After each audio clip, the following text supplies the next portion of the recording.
In this module, there is a detailed discussion about the optimum currency area, its advantages and disadvantages.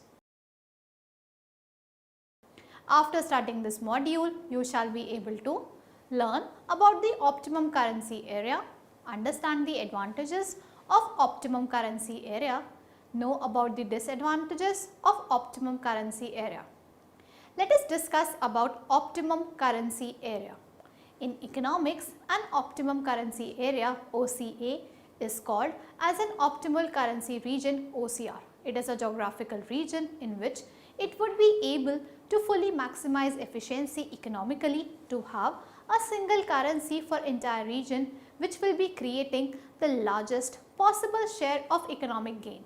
Though in a traditional manner, every nation has managed its own independent national currency, which Mundell theorized in 1960s that this might not prove to be the arrangement which is economically efficient. Particularly nations sharing robust ties which are economic and may gain from a prevalent currency. This paves the way for convenient aliens of capital markets and leads to the facilitation of commerce. It explains the ideal features for the amalgamation of currencies or new currency creation. The theory justifies the argument if a particular region is ready to be a currency union, one of the ultimate round in economic aliens. Optimal currency area theory is a foundation of an accession towards monetary aliens. This theory was developed by Mundell and McKinnon in 1960s. This approach aids us to analyze and suggest cost possibly and gains of accruing to an accepted currency.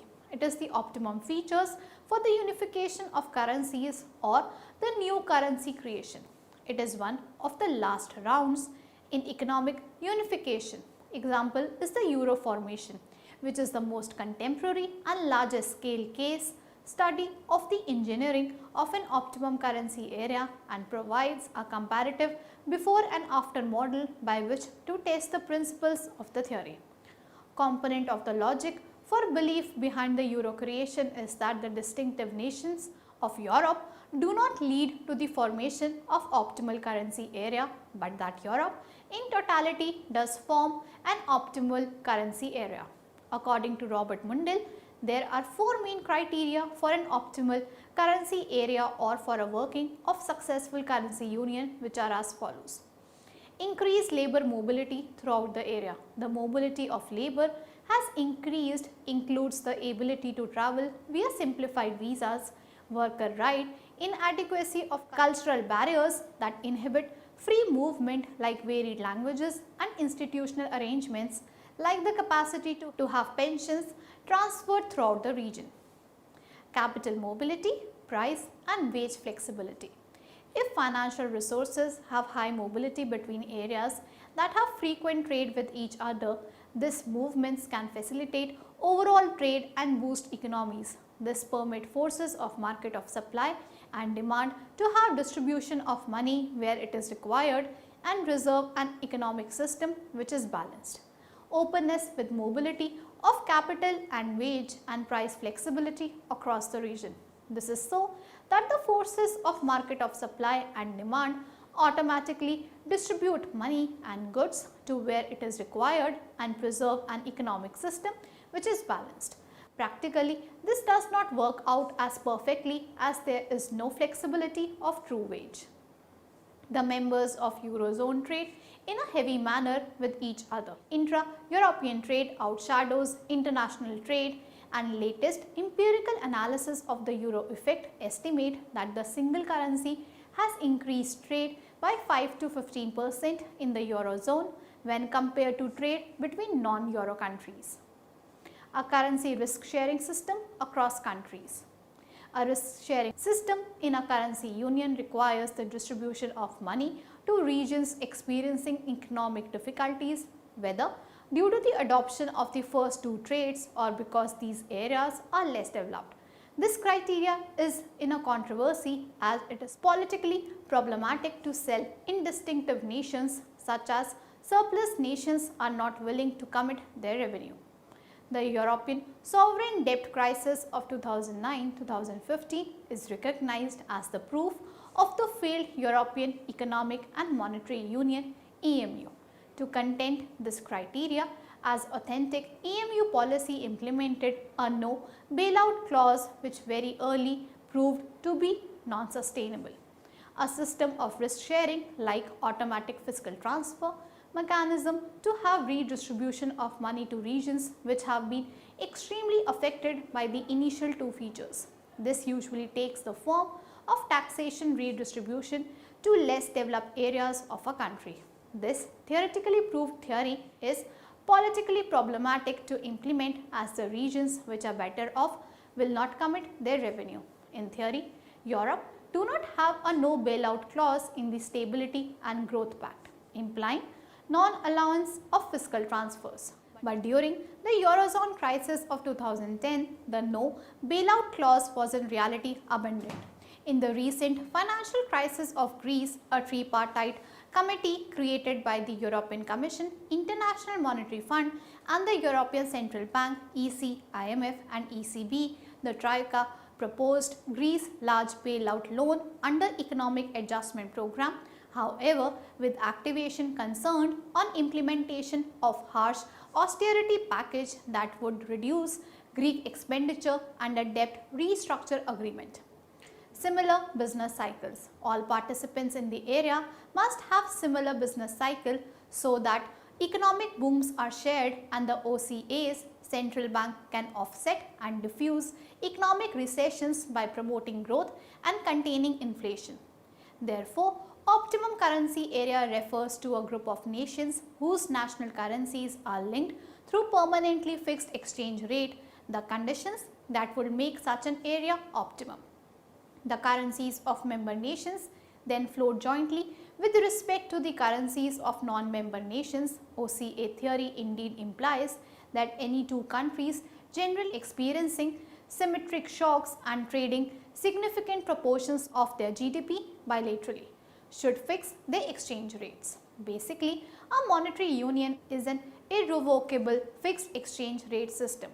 Within a monetary union, this adjustment is no longer feasible because no single country can influence the currency. However, the benefits of a monetary union include the gains of increasing trade between the involved countries because trade is no longer hampered by rapid changes of exchange rate.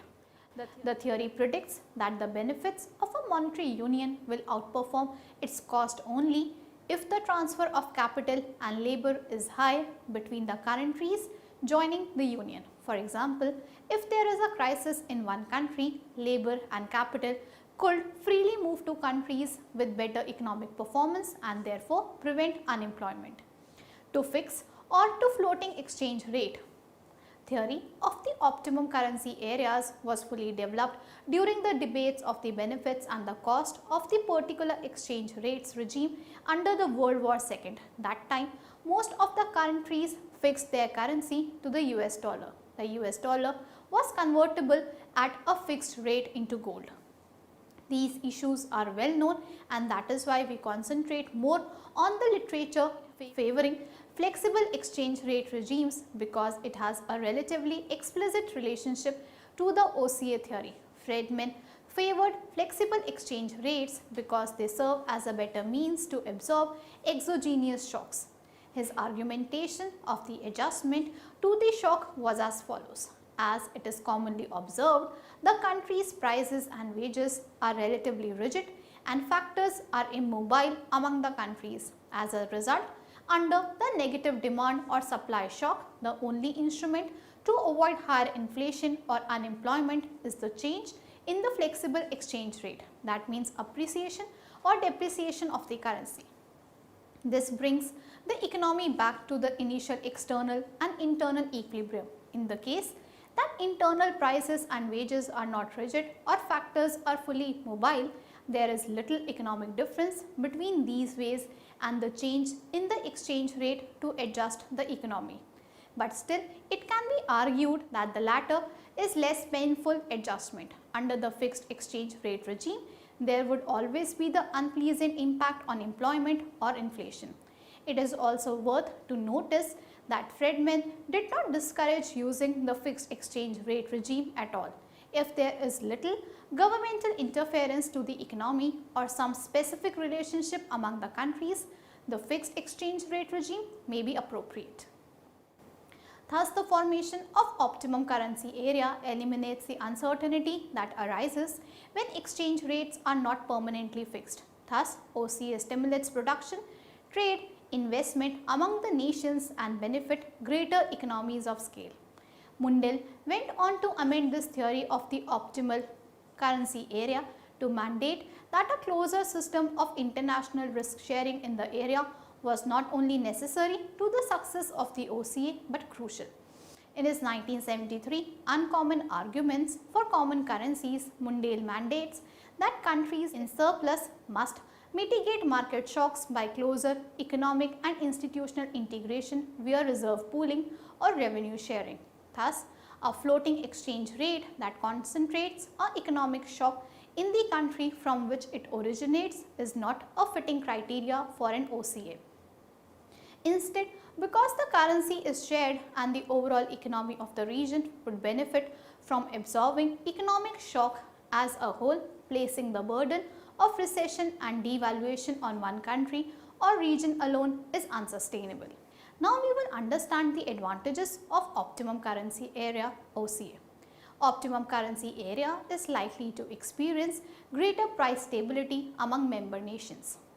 Because random shocks in different regions or nations within the area tends to cancel each other out, and whatever disturbance may remain is relatively smaller when the area is increased. Greater price stability encourages the use of money as a store of value and as a medium of exchange and discourage inefficient barter deals arising under more inflationary circumstances. OCA also saves the cost of official intervention in foreign exchange market involving the currencies of member nations, the cost of hedging and the cost of exchanging one currency for another to pay for import of goods and services, and when citizens travel between member nations if the optimum currency area also adopts a common currency. The elimination of exchanging one currency for another is the most visible benefit of monetary union. It is only an empirical question how much the economic agents gain in the long run after the adjustment of all agents to the new environment. However, there are also indirect benefits from the elimination of the national currencies, such as a decrease in price discrimination. Next, we will discuss about the disadvantages of optimum currency area. Each member nations cannot pursue its own independent stabilization and growth policies according to its particular preference and circumstances. That is, common currency results in a loss of each country's ability to direct fiscal and monetary policy interventions to stabilize their economies. For example, if any depressed nation in OCA is having severe unemployment and wants to have expansionary monetary policy and fiscal policy, while prosperous region might require contractionary policies to cure inflationary pressure. The loss of power to affect a national money supply is legitimately feared, since in an integrated market, all member countries will jointly control their monetary policy. Typically, the loss of a country's ability to use the exchange rate and monetary policy for stabilization was considered to be the most important cost of joining a currency area. There are concerns about fiscal policy, as it is not clear what the implication of the membership is in the currency area for an independent fiscal policy. It does not need to be expected that monetary union mean the end of the independent fiscal policy for its member states. It is likely that even in the complete monetary union, countries keep their fiscal policies independent. However, some centralization of fiscal policies could serve as one of the mechanisms in adjusting to the asymmetric shock. On the other hand, the centralization of budgets often lead to an increase in spending. OCA reduced the greater flow arbitrage of capital and labor from regions and nations of excess supply, low earning to regions and nations of excess demand, high earning. OCA are not likely to eliminate interregional and international differences within the OCA region as proved by the persistent poverty in depressed regions of the same nation. While the Eurozone has seen many benefits from the introduction of the euro, it has also experienced problems such as the Greek debt crisis. Thus, the long-term outcome of monetary union under the theory of optimal currency areas remains a subject of debate. The argument about the loss of monetary and exchange rate policy was specially emphasized in the early 1970s when lots of authors believed in a negatively sloped Phillips curve. In that case, the common currency would imply that a country with a higher unemployment rate relative to other members of the currency area would no longer have the option of using a monetary policy.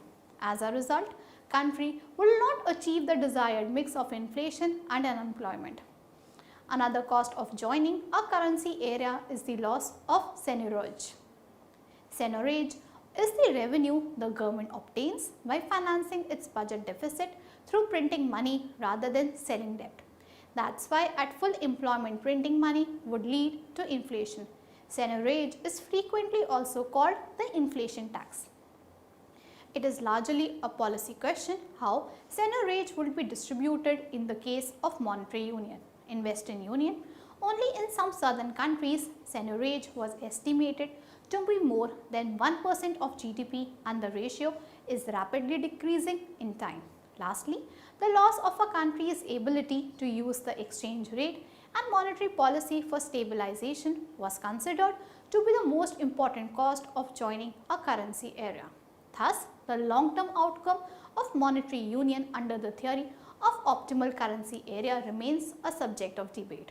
Eurozone countries matched well with Mundel's criteria for successful monetary union, providing the impetus for the introduction of a common currency. While the Eurozone has seen many benefits from the introduction of the euro, it has also experienced problems such as the Greek debt crisis. The subsequent ongoing European sovereign debt crisis is cited as evidence that the EMU did not fit the criteria for a successful OCA. Other than arguable cultural barriers such as different languages, the EMU did not adequately provide for the greater economic integration necessary for cross-border risk sharing. As Greece's sovereign debt crisis continued to worsen in 2015, it is speculated that the EMU must account for risk sharing policies for more extensive than the current provisionary bailout system. Let us recapitulate what we have learned in this module. In spite of above mentioned shortcomings, formation of an optimum currency area is beneficial in following conditions, namely, there should be greater mobility of resources among the nations, there should be greater structure similarities among the nations, there should be greater and close coordination of monetary, fiscal and other policies among the member nations. Thus, optimum currency area aims at maximizing the benefits from permanently fixed exchange rates and minimizing the cost. However, it is extremely difficult to actually measure the benefits accruing to each member nation forming an optimum currency area.